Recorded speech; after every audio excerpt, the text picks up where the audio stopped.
Patay ang isang teenager sa pambubugbog ng isang kagawad ng SK at kasamahan nito sa Punta Santa Ana, Manila. Katwiran naman ang isa sa mga suspect na bigla lang umano siya kaya nagawa niya ang krimen dahil sa pambabastos ng biktima sa kanyang kasintahan. Jim Quijano sa balitang niya.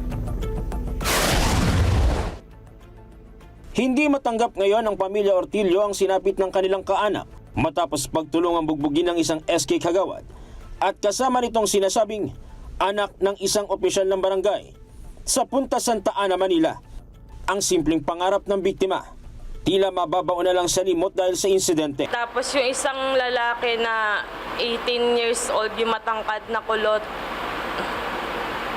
tinuhod siya sa ngipin, bandang muka.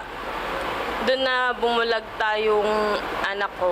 Una niyan, kasama ng biktimang si alias Lay ang kanyang mga kaibigan para lang sana mamasyal sa isang parke sa nasabing lugar.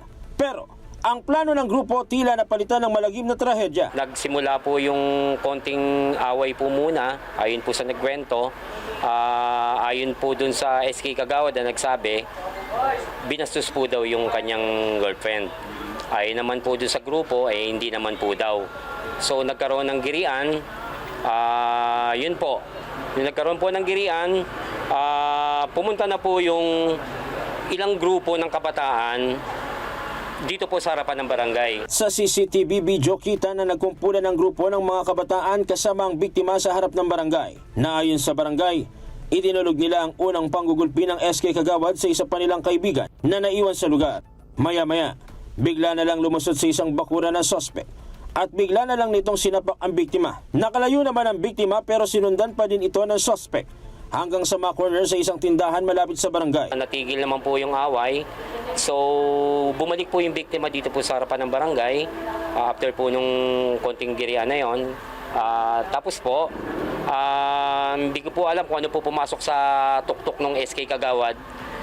Bigla pong sinugod yung biktima.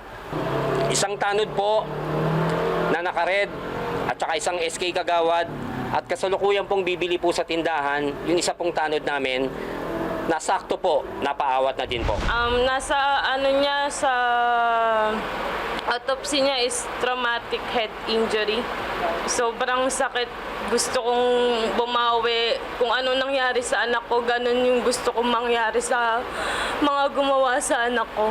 Hawak na ng MPD homicide ang dalawang suspect. Sinusubukan pa namin kunan ng pahayag ang dalawa. Jim Quijano, para sa mata ng Agila. Matatag, matapang, matapat. Maraming salamat sa inyo pong pagsubaybay sa Mata ng Agila Primetime. Para malaman ang matatag, matapang at matapat na mga balita, i-follow lamang at mag-subscribe sa @Net25 TV.